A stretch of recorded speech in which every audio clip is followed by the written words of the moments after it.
Good morning, folks. Morning. It's a delight to be here. I've had the privilege of being in the Phoenix area a number of times over the last year and a half or so, it's really great to be here and have this town feel so familiar. I'll start off with a question that everyone always has after they hear that introduction and see my title slide there. Yes, I have a lot of student loan debt, so we'll just get that out of the way there. So in the medical world, we always have these disclosure slides. So I have no relevant financial relationships to disclose, and off-label or investigational use in my presentation. Although I do have to warn you that odd things can happen if you hang around me too long. I'll share with you a photograph of my two lovely kids. My daughter actually accompanied me here and is here with me today. And you can see how happy and smiling they are. And then if you listen to me too long, then eventually your face turns like this. So have I embarrassed you sufficiently? Yes? Good. Okay. So one of the jobs that I do in primary care pediatrics, working in a community health center, is I work together with families and I encourage them to do all sorts of things with their young children that help develop their brains and develop all sorts of skills over time. And when I tell people that I do that and tell them that I encourage people to read with their child and so on, what I uniformly get is this: "Aw, that's so nice." And I say, well, it is nice. I'm really glad that I can incorporate this into my job and have that be part of my work. But I want to move beyond the, oh, it's so nice, and have people realize that when we do these things, when we give this advice, when we scaffold this kind of behavior, and when we support parents in doing this, that what we're doing is actually absolutely critical to that child's development and to their long-term future. And that's the case I want to set out for you today. Not because you don't know that. I know you obviously do that and espouse that and so on, but I want to give you information and background to help you recognize and realize how can you make a better case for the work that you do and for how we can support children and families. So on our voyage today together, we're going to do a few things. We're going to talk about the science, a bit of child development, and what happens in the brain. We'll talk about what happens when those things don't go so well, and then we'll talk through some solutions and kind of wrap it all up. However, as you heard, I do have a master's degree in children's librarianship. Long story as to how that happened. So you can't have me come here and give a talk without having a little bit of story time. So I thought we'd start off with a story, because even adults deserve story time. So we're going to read together from Peter H. Reynolds' book, The Dot. And I have the images appearing up on the screen as I read to you. Art class was over, but Vashti sat glued to her chair. Her paper was empty. Vashti's teacher leaned over the blank paper. "Ah, a polar bear in a snowstorm," she said. "Very funny," she said. "I just can't draw." Her teacher smiled. "Just make a mark and see where it takes you." Vashti grabbed a marker and gave the paper a good, strong jab. "There." Her teacher picked up the paper and studied it carefully. She pushed the paper towards Vashti and quietly said, "Now sign it." Vashti thought for a moment. "Well, maybe I can't draw, but I can sign my name." The next week, when Vashti walked into art class, she was surprised to see what was hanging above her teacher's desk. It was the little dot she had drawn. Her dot, all framed in swirly gold. I can make a better dot than that. She opened her never-before-used set of watercolors and set to work. Vashti painted and painted. A red dot, a purple dot, a yellow dot, a blue dot. The blue mixed with the yellow. She discovered she could make a green dot. Vashti kept experimenting, lots of little dots in many colors. If I can make little dots, I can make big dots too. Vashti splashed her colors with a bigger brush on bigger paper to make bigger dots. Vashti even made a dot by not painting a dot. At the school art show a few weeks later, Vashti's many dots made quite a splash. Vashti noticed a little boy gazing up at her. "You're a really great artist. I wish I could draw," he said. "I bet you can," said Vashti. "Me? No, not me. I can't draw a straight line with a ruler." Vashti smiled. She handed the boy a blank sheet of paper. "Show me." The boy's pencil shook as he drew his line. Vashti stared at the boy's squiggle, and then she said, "Please, sign it." There's a reason I chose that story, and we'll come to that later on. But let's now start with our stroll through the world of the early brain. And I promise this won't be a highly technical talk, but really help you understand some of the principles about the early brain so that you can use this and incorporate this into the work you do, into advocacy, into all sorts of things. The American Academy of Pediatrics is an agenda for children they lay out every year. And this one is from a few years ago, but you can see the central priority of the Academy is early brain and child development, along with some other things. It is still there in their current agenda for children. And we had a leadership group at the National AAP that really worked on this, and I was proud to have served on that. This is our motto: building brains, forging futures. You know, you had to have something you can put on a coffee mug or something like that. But actually, it's the subhead that I think is more important, this idea that it's all about nurturing relationships. And you'll hear me hit that theme about relationships over and over through this talk. There's an urgency. We as a society are failing too many young children. They're not able to get that right start. We can't wait for the next round of research or the next innovation or something like that. We need to be moving on this now because we're already, in a sense, we've passed too many children behind. Number two is this the essential role of us. And when I say us, I mean all of us who work together with children, with families, to interact with them that affect their lives in some way. People sometimes ask, why is a healthcare provider getting involved in issues around advocacy and so on? I say, because really, when we don't do these things right, the failures of what we do in our society show up in my waiting room and show up over and over with questions from school and so on as to why they're not doing well and so on. I'm trying to prevent that, and that is why I get involved in these things.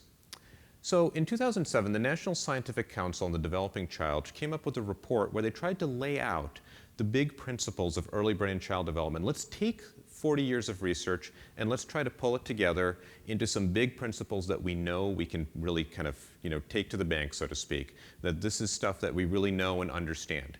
So I want to walk you through those principles because I think they are so important. The first thing they did was they came out and said, child development is a foundation for community and economic development. We aren't used to thinking of kids as future potential economic units, right? We think of them, they're kids, they play, they all these wonderful things. But the fact is, they are all those things. They are also what will drive our economy in the future. This is the backbone of your society. These are your citizens. This is your workforce. These are your creators. They're going to be doing all those sorts of things. The same way we think about highway infrastructure and bridges and things like that, we need to be thinking about building the infrastructure of young brains, because that is where our society is going and will be. They are who will follow us. Number two, brains are built over time. There's sometimes this idea that if you put all your money in the one right place, that, okay, you're good. You don't need to worry about anything else. Well, we certainly know, as we'll talk about, that the early part of life is important. Put money into the first year of life. But you can't say, we'll put all of our money in that first year and then stop. You need to support the gains that are being made over time. The opposite part, the corollary to this, is that if things weren't well supported early on, we still have chances for remediation down the road. So it's not that you just stop and say, well, we're finished, we can't do anything now. Because there's kind of a three-legged stool for predicting the development and health trajectories of children over time. One is the stuff we look at in healthcare all the time, these biological factors, and we know that those are important. But we also know that the socioeconomic environment that children are in is just as important as that, and that a child's zip code may matter much more than their genetic code in terms of their long-term outcomes. That just a difference of a few blocks can make a massive difference to how that child turns out, even if everything else was to be equal. But besides those bigger socioeconomic issues, we know that also children's microenvironment matters. Who's around them? Who's talking to them? Who's interacting with them? How are they doing those things? Those attachment and relationship patterns matter just as much as the other two factors. And that brings me to the third point, that there's two things that influence the physical architecture of the developing brain, how those nerves are wiring up with one another. Those literal connections are being affected by genes and by experience. And you need both those things together. You can't have one without the other. And I like to think of it as being like a campfire. You need that wood and you need that spark. You can't have one without the other if you're going to have that fire. So you need genes and experience. Now, we can't modify genes, well, so much, we'll come to that, but we can mold and modify experiences. We can do that. And if you had to pick out what's the active ingredient, what is it that makes the difference in whether that wiring is good versus not so good, it is the serve and return, like in tennis, that back and forth, that serve and return engagement that children have in relationships with others, whether it's their parents or other caregivers. It is relationships that matter with people. People, not products, okay? So TV, DVDs, apps, etc. in young children don't do anything to develop the young brain. So this is absolutely critical. It is that interaction with people. So to drive this point home, I'm going to play a short video for you. I used to work for Ed Tronick, who's the director of the Child Development Unit at Children's Hospital in Boston. And he created this face-to-face paradigm that he'll explain. You'll see what happens when interactions go well, when they don't go so well at all, and then the recovery that can happen when it's only short term. I'll let him explain. Babies this young are extremely responsive to the emotions and the reactivity and the social interaction that they get from the world around them. This is something that we started studying 30, 40 years ago, when people didn't think that infants could engage in social interaction. In the still face experiment, what the mother did was she sits down and she's playing with her baby, who's about a year of age. I'm like a girl. Oh. And she gives a greeting to the baby gives a greeting back to her. Yeah. This baby starts pointing at different places in the world, and the mother's trying to engage her and play with her. They're working to coordinate their emotions and their intentions, what they want to do in the world. And that's really what the baby is used to. And then we ask the mother to not respond to the baby. The baby very quickly picks up on this. And then she uses all of her abilities to try and get the mother back. She smiles at the mother. She points because she's used to the mother looking where she points. The baby puts both hands up in front of her and says, "What's happening here?"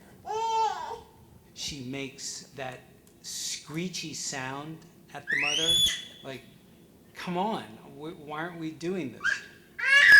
Even in this 2 minutes, when they don't get the normal reaction, they react with negative emotions, they turn away, they feel the stress of it, they actually may lose control of their posture because of the stress that they're experiencing.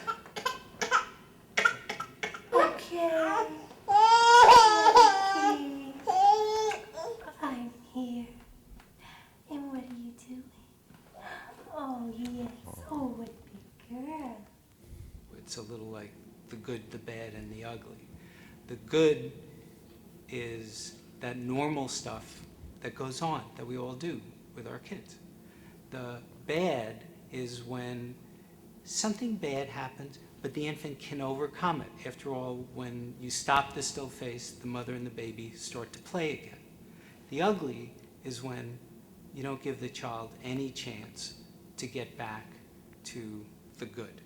There's no reparation, and they're stuck in that really ugly situation. So I used to code these videotapes, and the hard part was not seeing interactions like that. That was actually what you'd expect. The hard part was when the mom would go into the still face and the baby wouldn't do anything. Why? Because they weren't used to it. They weren't used to having this face-to-face interaction, so they didn't feel the absence of it. This wasn't unusual to them. So I don't think that any of the parents in our studies or anywhere else really are setting out to be bad parents or ignore their children or don't care or anything like that. We think of this face-to-face interaction, peekaboo and all that, we think of it as being natural and instinctual. But the thing is, it isn't. It's actually learned behavior. We learned it because others around us did it, so we modeled and patterned our behavior off of that. And when families are growing up in communities where this isn't done, this child is not getting that face-to-face interaction. And we saw some parents struggle on these tapes where we'd say, just play with your child like you normally would, and they'd look at us blankly like, what do you mean? There's no toy or anything for me to give to them or whatever. They had difficulty understanding what that meant. And also, there's a dynamic that's playing in the back of a lot of parents' heads, particularly if they're from low socioeconomic communities, that they're thinking, gee, I struggled in school. I had such a hard time in school. What is my child going to learn from me that's useful to them in school? Aren't they better off in front of this learning DVD or whatever educational thing is being marketed to them? Well, the answer is no. They're not better off. They need you. But parents can think, why would they get anything useful from me? So that also acts as a detriment to doing these sorts of things. So we need to counter that and try to work against that. And it's not super hard to do so, but it is something we need to recognize. Next point is simple. We need simple circuits and simple skills in order to do more complex things. So when people say, why are we investing all this money in children playing, like playing with blocks and things? Well, because as T. Barry Breslin said, play is the work of infancy. This is their job. This is how they develop those skills. This is how they develop all these things that they need in order to do bigger and better things later on. So that is why we invest in it. It is their job. This next point we're going to spend a little time on, this notion of toxic stress. And I'll define toxic stress more carefully in a few moments. But toxic stress in early childhood is associated with persistent effects on the nervous system and on the endocrine system. And that can damage the developing architecture of the brain in ways that create lifelong problems, not just with mental health and behavioral health, but even in traditional measures of physical health. Now, you don't need to be a radiologist if I put up these two head CTs of 3-year-old children to figure out what's going on here. The one on the left is a typically developing child. The one on the right is a child who's undergone extreme neglect. Now, this is a head CT, so it's like there's a slice here, and you're looking up into the brain. That brain on the right is significantly smaller. That head is smaller because the brain hasn't grown. That brain looks shrunken. It doesn't look as neuronally dense.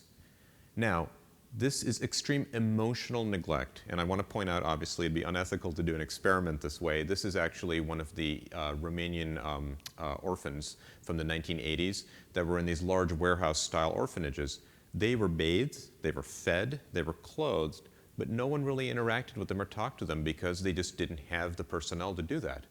So you can see the effects on the brain in this very simple way, just looking there and saying, wow, that brain just doesn't look right. There's more subtle changes that we'll talk about in a moment that can happen in less extreme circumstances. Now let's talk for a moment about stress. Is there anyone here in the audience who has absolutely no stress in their lives? No? Okay, good. If you raised your hand, I was going to have to come over and check for a pulse. So, stress is part of being a living organism. It's how you interact with the world around you. Other animals have stress responses. Plants even have a stress response. This is how we interact, adapt to changing circumstances to the environment around us. We actually need some amount of stress so that we can develop new skills and approaches and things like that. So small amounts of stress are actually important. Now, simplistically, hormonally in our bodies, when we have a stress response, we put out two hormones. Epinephrine, which we also know as adrenaline, you know, your heart beats faster, all that business. But then there's also cortisol, which is often known as the stress hormone.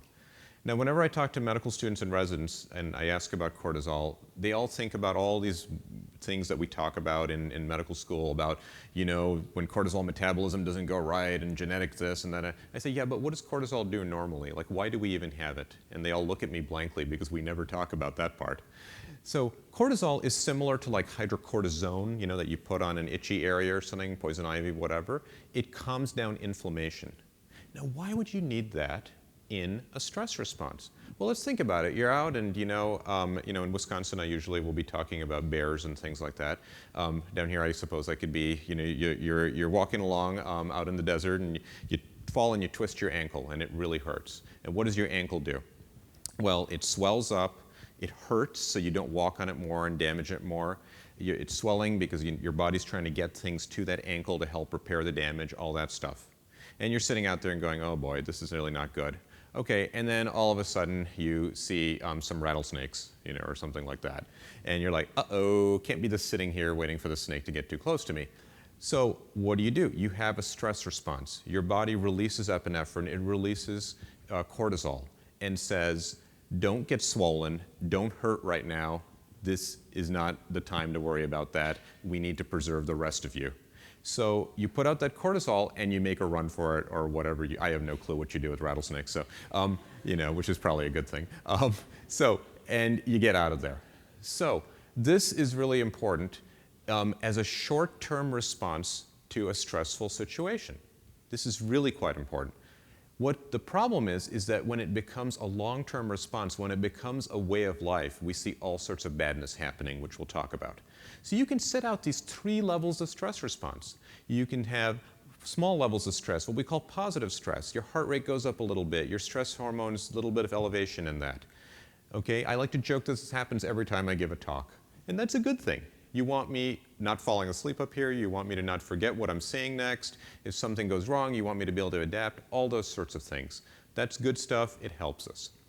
Tolerable stress are serious stressors. These are not everyday sorts of things, but they're temporary and they're buffered by good supportive relationships.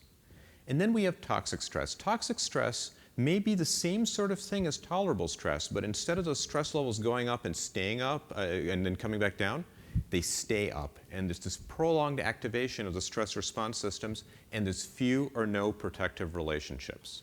And that's really important because that socio-emotional buffering, those relationships, may be the primary factor that affects, that decides what level of stress this is. Is this tolerable or is it toxic? You take those relationships away, something that was tolerable might now be toxic. And you can think of this as being an intergenerational transmitter of disparities. If you don't know how to deal with these stressors, you pass that inability to deal on to the next generation because you're not able to model it and so on. All right, so in a kid's life, what are examples in a young child's life of positive stress? Well, here's one I cause all the time. I order their shots, okay? Now, if the kid's old enough to know what that means, you know, the nurse walks in with the syringes drawn up and they start to cry. Why? Because they're expecting a painful event. They're preparing their body for it. That's a normal stress response. Parent leaves on the first day of preschool, right? They're not used to this separation from a familiar caregiver. This is a stressful experience for that child, but it's okay because it helps them adapt and so on. Not a big deal. Tolerable stress, death in the family, serious illness, natural disaster. Those sorts of things are, we hope, not every day, but if it's, and it's significant, but if it's well supported and it doesn't last for a long time, the child can recover, come back to baseline, no long-term issues. However, what if the situation's worse? What if those supportive relationships aren't there? Things like child abuse, parental substance abuse, homelessness. These sorts of things tend to be part of long-standing patterns, unfortunately, and tend to be part of larger contexts that are stressful in their own way. When these things happen early on in a child's life, it's what we call toxic stress because of the unique nature of what it does to their early brain. So what is that? When you have childhood stressors, what happens is this fight or flight, which is meant to be a short-term response, becomes chronic. You have more of these hormones being put out. It changes the brain in a way we'll talk about in a few minutes. You get this hyper-responsive stress response. You're not as calm, you can't cope as well, and that leads to more stress. And it affects all sorts of brain functions, including something we call executive functioning. And executive functioning, you know, sounds a little esoteric, and sometimes folks have a hard time wrapping their own brains around what does that actually mean. So there's a short video I'm going to share with you from the Alberta Family Wellness Initiative that talks about what is executive functioning, because it is a skill that I think we all know what it is. It's just whether we connect that label to it.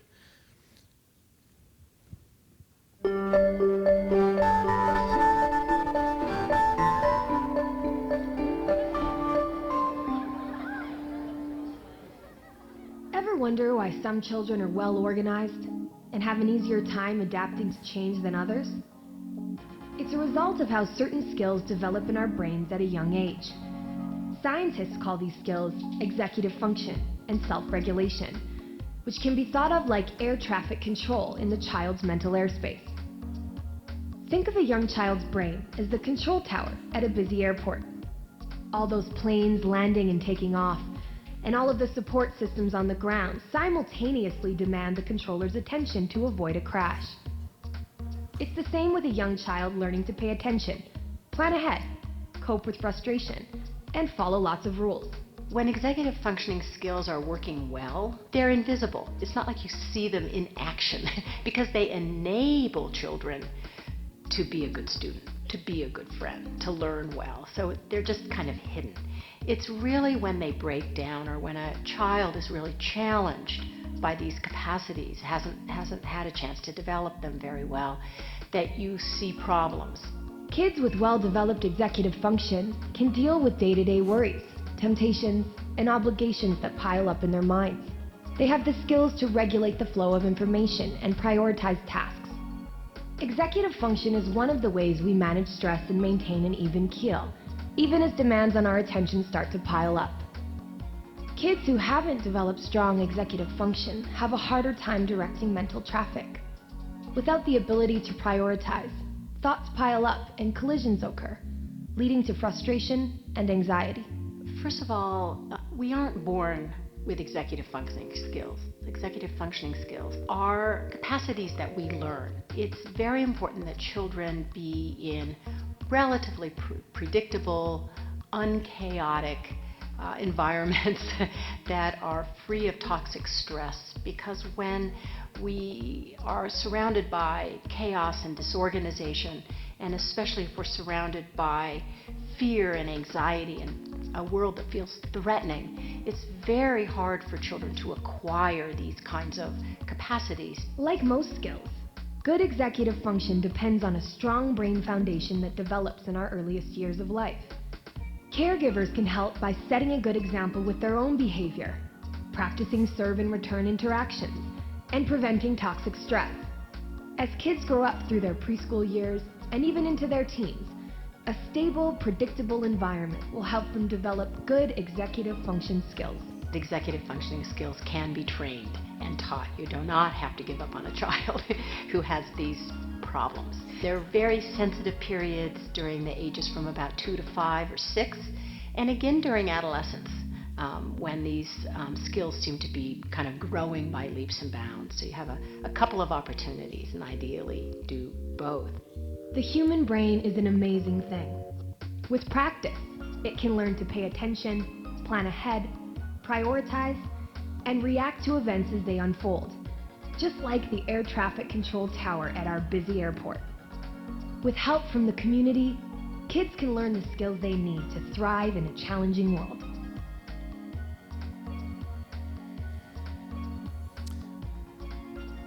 Okay, so that's executive functioning and what it means. It really is that higher order function of trying to coordinate all those things. So what actually happens in the brain itself? This is the one slide where we'll talk a bit about brain structure, so just bear with me. There's only 3 areas I want to highlight for you.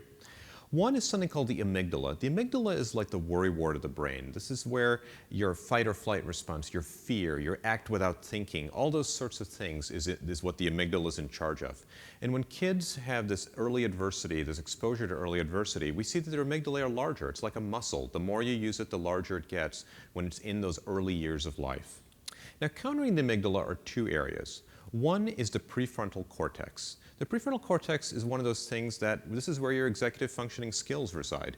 This is where your planning, your ability to delay gratification, all those sorts of things. When you do MRI studies of children who had this early adversity, and this is work that's been done by Seth Pollack actually at UW-Madison, which ironically we're on the same campus and I've never met the guy. There's lower density of neurons in the prefrontal cortex. And you actually, when you do functional MRI, which shows you how active that part of the brain is, you see that there's actually less activity, again, in kids who've had that early adversity occurring. Finally, you have the hippocampus. You can actually measure these on MRI very easily and calculate their volumes, just how large they are. And it plays a big role in memory and mood. So you have smaller hippocampal volumes and in, again, kids who've had that early adversity. So that's great, but I don't go loading kids into an MRI scanner when they come in with behavior issues or whatnot. Why? Because it's expensive and it actually doesn't change what I'm able to do for them or what I might do for them. This is all research that we're talking about. But what do I see clinically? So I work in a community health center. I work with a low socioeconomic status population. And I frequently get children who are being brought in by their parents saying, okay, we're having some issues in school and so on. My child is impulsive. They have trouble planning ahead. They're anxious. They can't delay gratification. Their mood's all over the place. Their memory is really not good. What does this sound like? This sounds a lot like what we often term ADHD, right? You know, this is a pretty typical set of symptoms that you'd see. However, I have patients who have regular classic plain vanilla ADHD. And you know what?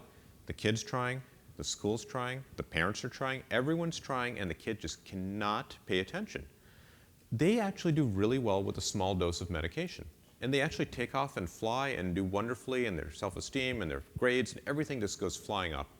That is probably about 5 of my patients. Not 5%, 5, okay?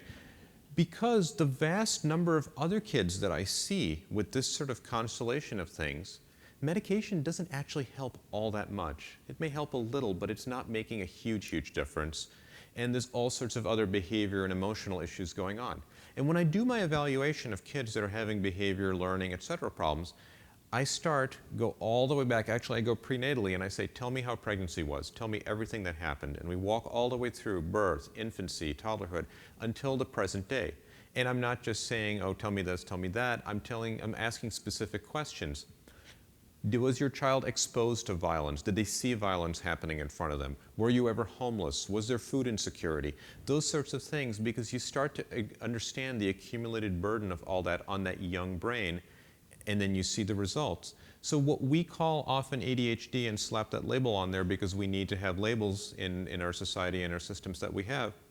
What I say is when I see this sort of constellation of things, are we looking at ADHD or are we looking at the brain effects of adversity? Because they're very similar-ish, but with ADHD, medication works really, really well. With adversity, we don't have great solutions. We have some. We do have some, but it's really hard to implement, which is why I focus on the prevention side. Now, we often are looking at lead and screening for lead in young children because we know it's neurotoxic and affects their brains.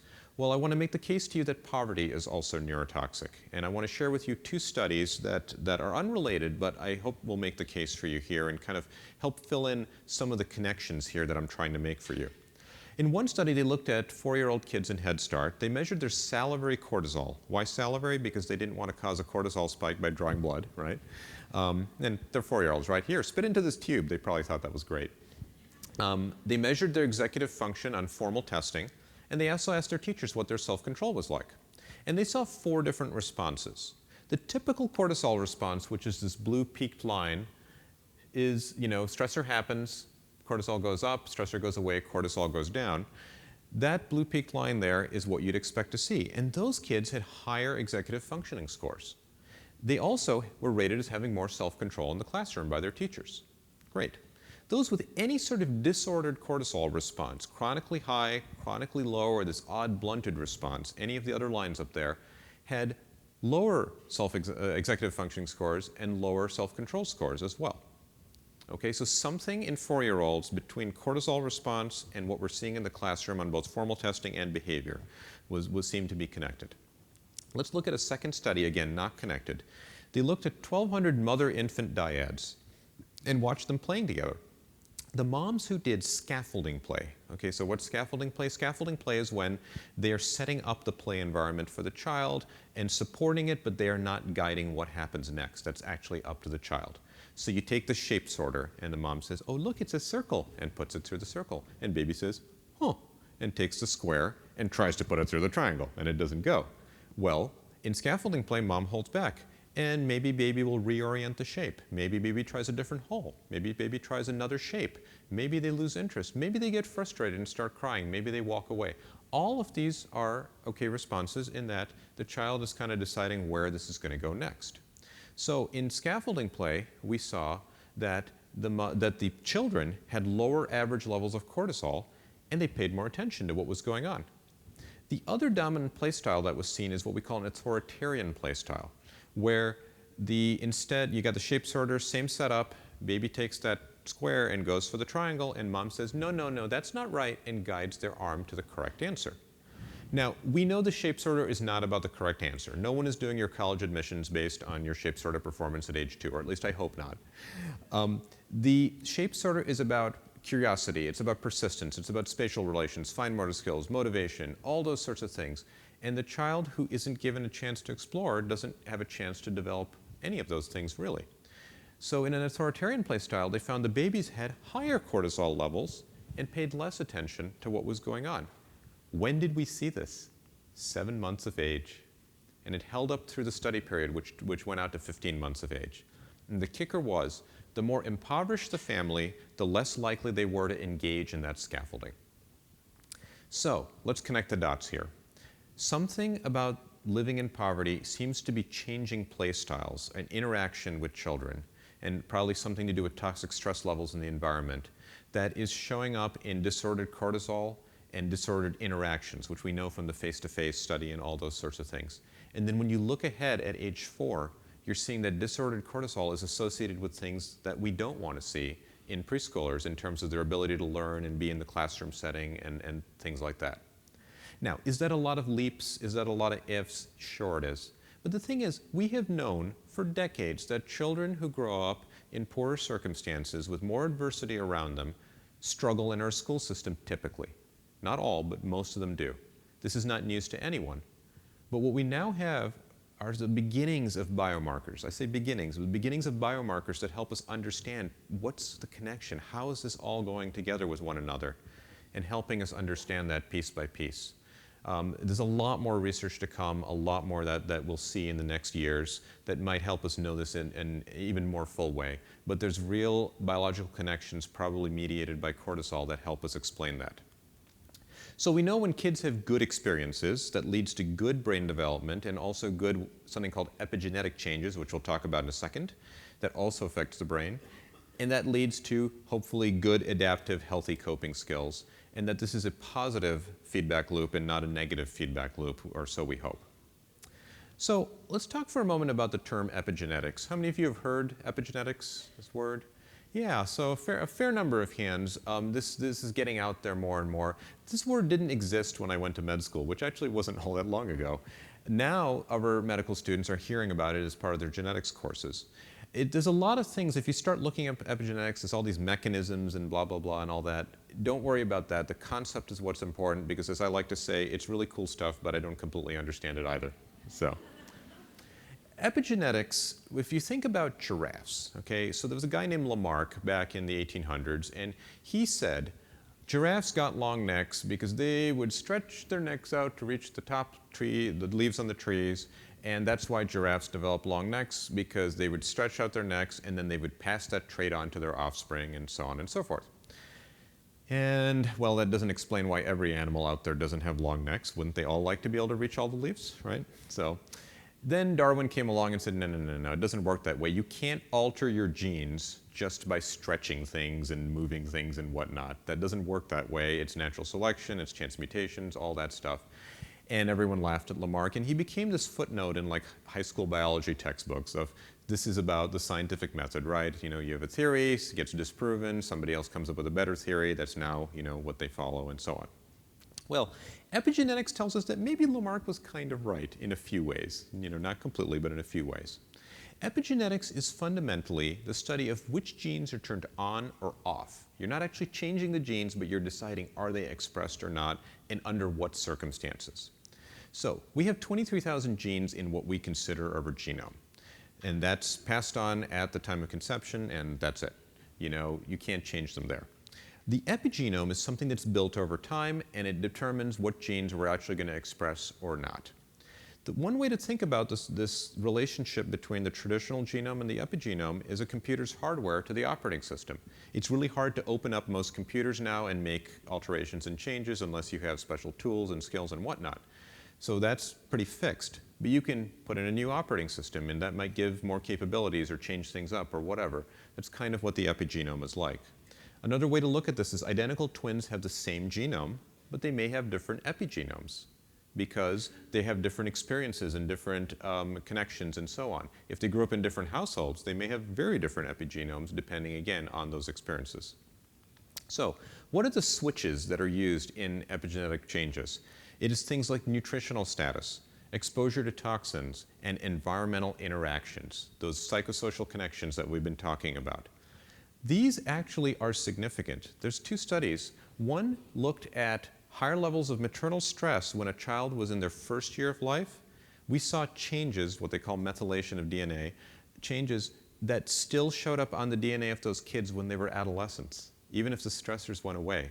So again, high levels of stress early on in life was correlated with what we saw later on in adolescence. So again, there's these lasting marks that can happen. The other thing that's really interesting is there's two studies showing that fetal exposures to epigenetic changes can be passed on to future generations. There's two studies showing that when a pregnant mom has high levels of stress, it causes changes in her fetus that will actually affect that fetus's offspring. Yeah, the kid who hasn't even been born yet, their offspring. That we can see evidence for at least 2 generations when we don't get things right for pregnant women. So we're seeing this, again, in terms of these changes that are happening, and we can explain all this.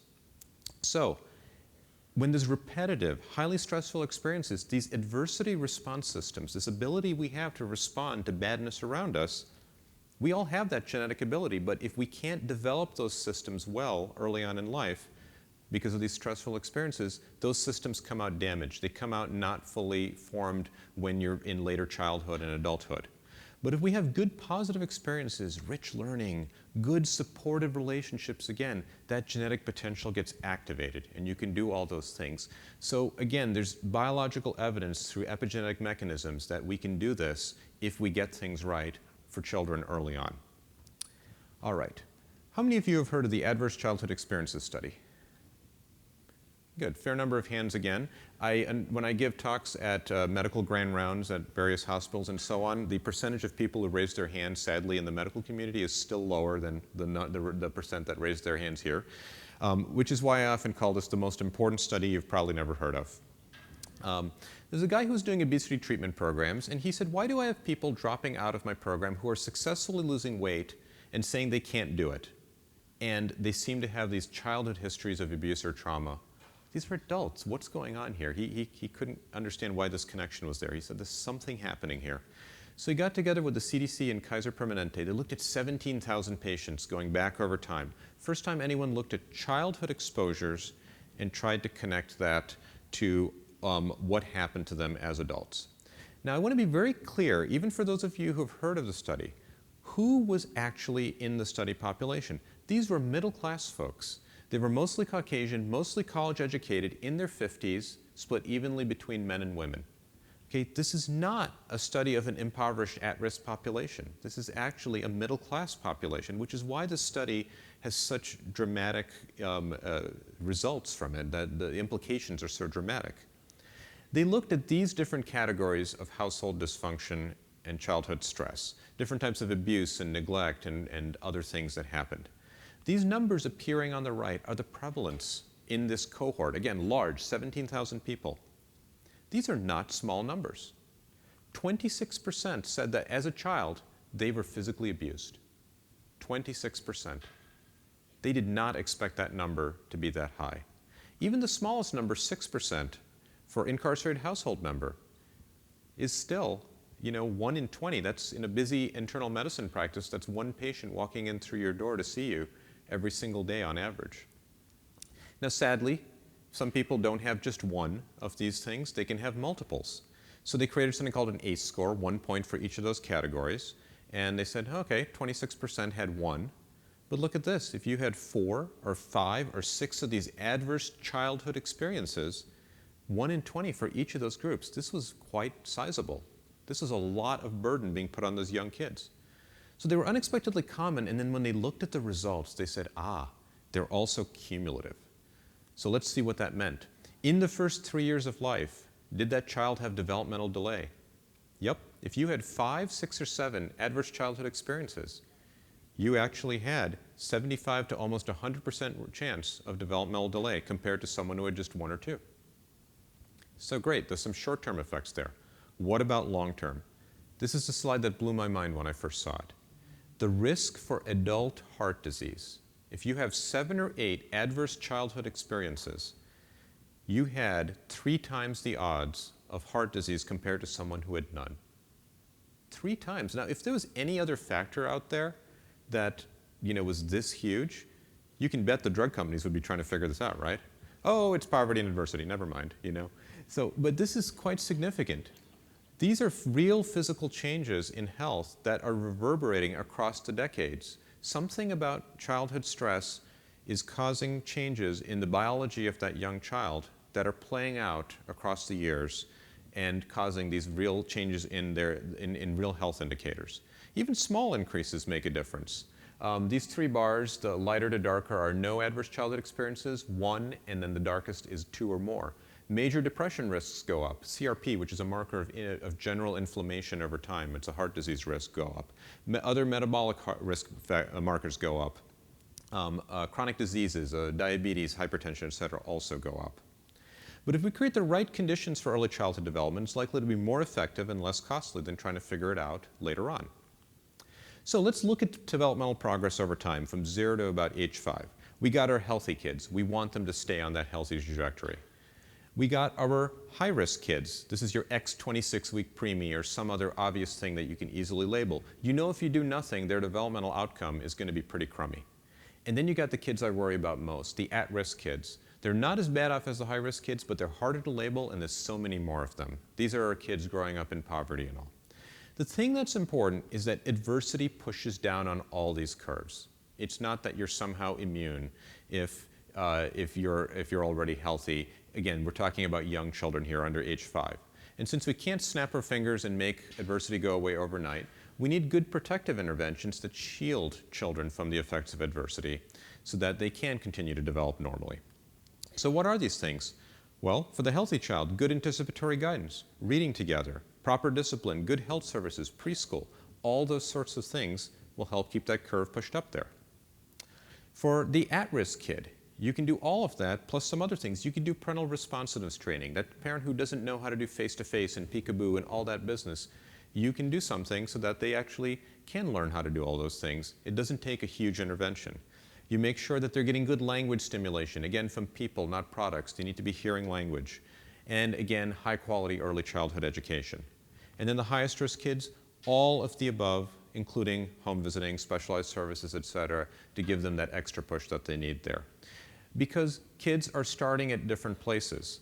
So this brings up this notion of equality versus equity. And there's a wonderful diagram, you may have seen this out there, it's lurking out on the web, that I think highlights this.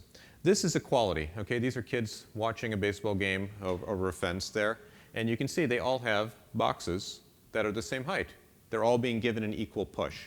But you notice this one, he can just kind of see. This one can't see at all because he's too short. Equity, on the other hand, is the same situation, but they've redistributed the same 3 boxes so that all of them can enjoy the game together.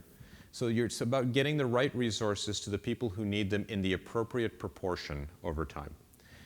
And Jack Shonkoff at the Harvard Center for the Developing Child talks about promising domains for making changes.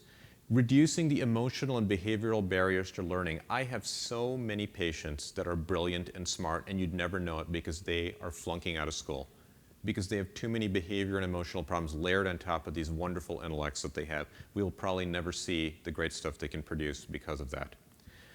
This is news to some folks, but children live in families.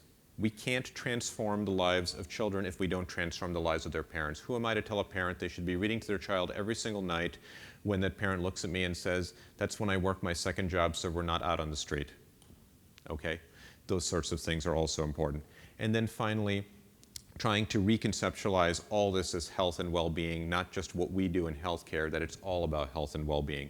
Because this model, this is the UW Population Health Institute model developed right in Madison, and they talk about different health factors. What affects health? 30% is health behaviors. 40% is social and economic factors. 10% is physical environment. Clinical care, this highly expensive healthcare system that I inhabit, is only 20% of the solution. So we all have a role in these things because we want kids to come out with good school readiness skills so that they are primed and ready to learn and take advantage of what our school system has to offer. The brave new world of pediatrics, really, what I do, yes, I do ear infections and runny noses and all that, but I also think of what I do is developmental assurance. How do I help a family and society get a child up to adulthood with not just a healthy body, but a healthy mind and a healthy brain?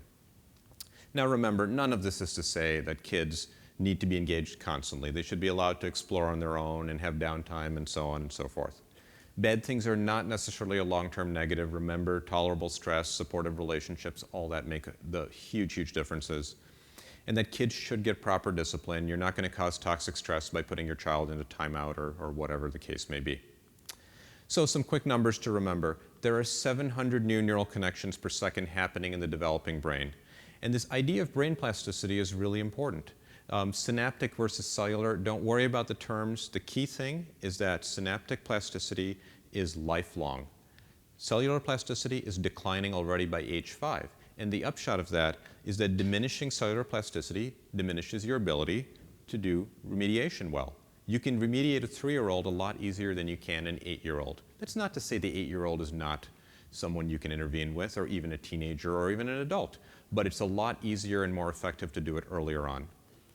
18 months is where we can measure disparities in vocabulary already appearing. This graph here shows you receptive vocabulary on the y-axis, 0 to 1,200 words, the ability to understand words. The x-axis is their age from 10 months to 36 months, 3 different socioeconomic strata in those lines. And you can see right here by 18 months, the richest kids are pulling away from their less affluent peers. And when you look by 24 months, you can see the poorest kids are falling away from the middle class.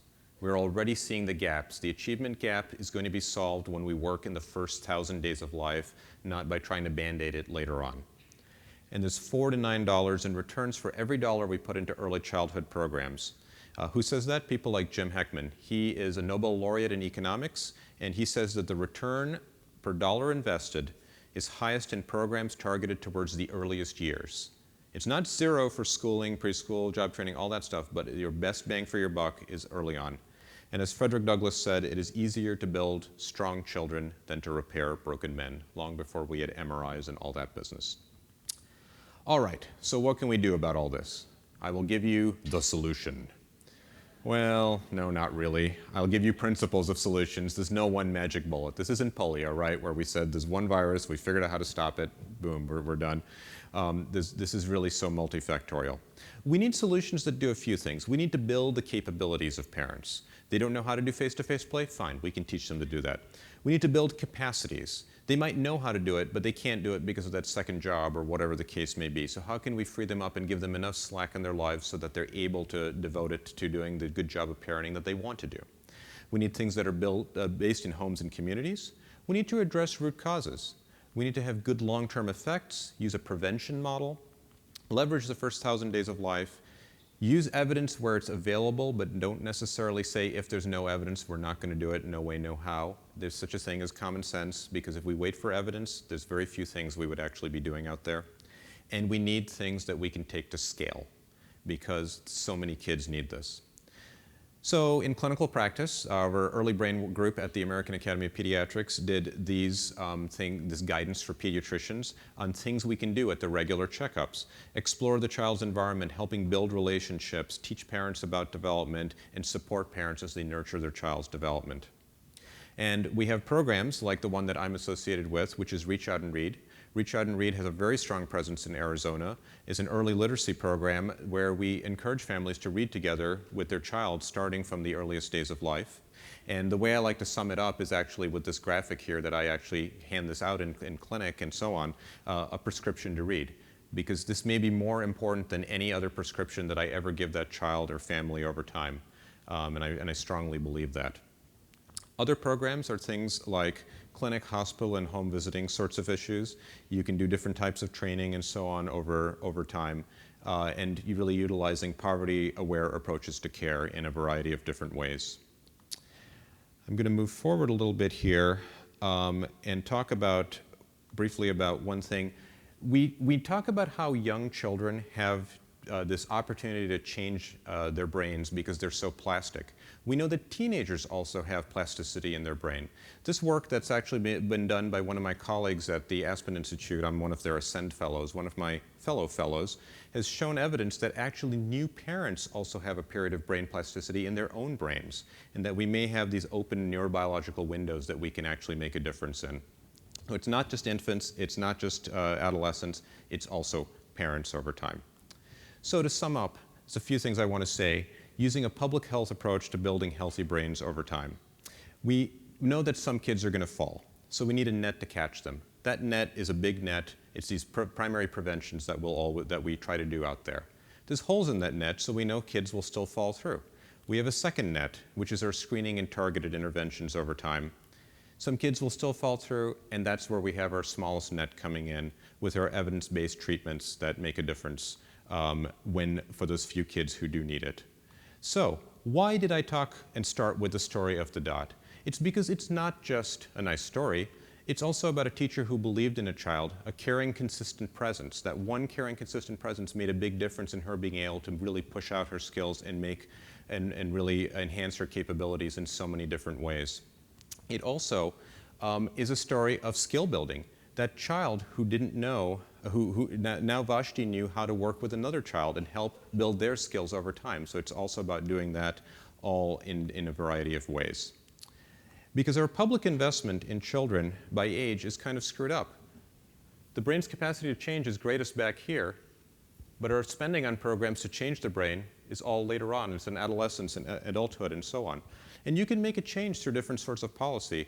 In Wisconsin, where our legislature has been deeply divided for a long time, we passed a resolution about 2 years ago, unanimously through our Senate and then also through our Assembly. And I just want to read you the resolved clause briefly. Resolved by the Senate, the Assembly concurring, that policy decisions enacted by the Wisconsin State Legislature will acknowledge and take into account the principles of early childhood brain development and will, whenever possible, consider the concepts of toxic stress, early adversity, and buffering relationships, and note the role of early intervention and investment in early childhood years as important strategies to achieve a lasting foundation for a more prosperous and sustainable state through investing in human capital. I might have written 2/3 of that, and so on. You know, there's no money tied to this. It's not law, it's a resolution, but it's kind of the first move in like a long set of, kind of chess moves over time, which is why I put the success kit up there with #winning. I want to close with a video from the Ounce of Prevention Fund in Chicago that reminds us that when you look beyond the policy and the science and all that, that there are stories, very human stories going on here, and reminding us of what a difference we can make over time. So this is from the Ounce of Prevention Fund.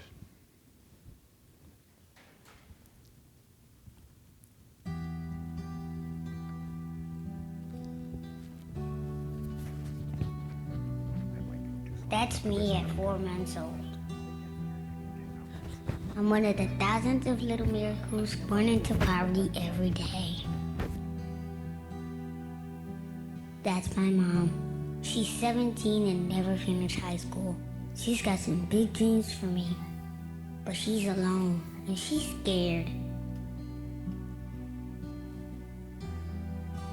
This is my first birthday. That's my grandma, my cousin Tanya, and my boyfriend Kevin. We all live together. It's cold and crowded. I hope we move soon. I don't like Kevin. He's always yelling. This is my second birthday. We're all at daycare, strapped in watching TV again. I wish I could just run around. This is my third birthday. My brother William's taking care of me while my mom sleeps. She works the night shift, so we can't turn up the TV, but we get to go to bed whenever we want. This is my fourth birthday. We're sleeping at my aunt's this month. I don't know when my dad's coming home, but I'm hungry and I miss him.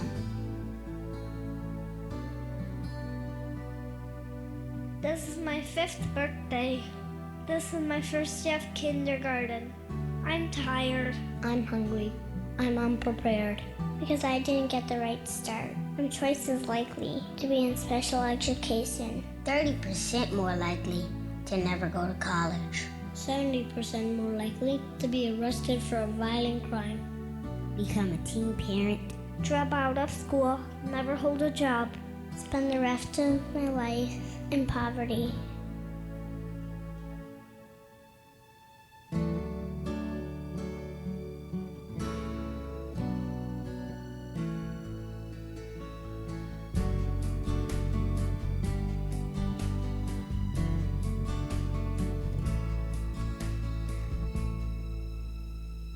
My mom plays with me all the time. She smiles a lot now, and she knows she's not alone anymore. Grandma, Tanya, and Kevin read me a story every night before I go to bed. I go to my school every day, where I get to run and play and see all my new friends. Will and I go to preschool together. Today we learned about dinosaurs and played a counting game. Every morning, my dad and I brush our teeth and eat breakfast together. We have our own place now, and I know we'll always be together. This is my first day of kindergarten. I'm rested, I'm eager, I'm confident, I'm curious, I'm prepared. I'm ready. I am your future. Change the first 5 years, and you change everything. Anyone interested in investing? I think he's available as a keynote speaker for future conferences and so on. I'd like to close with this quote from the Sutton Trust. While schools can do much to raise achievement among children who initially lag behind their peers, all too often preschool gaps set and train a pattern of ever-increasing inequality during school years and beyond. Any drive to improve social mobility must begin with an effective strategy to nurture the fledgling talent in young children, so often lost before it has had a chance to flourish. Because I see too much of that in my work. Unfortunately, I'm sure many of you do as well. We need to make that change and make that different. I will close with this photograph. I took this, caught my wife and my son in this beautiful moment years ago of being lost in a book together. It reminds me that parents are their child's first and best teachers, that children are made readers in the laps of their parents, and of the importance of that bond that really goes together there. This is my email and my public-facing social media if anyone else wants to follow along with the things I post on there.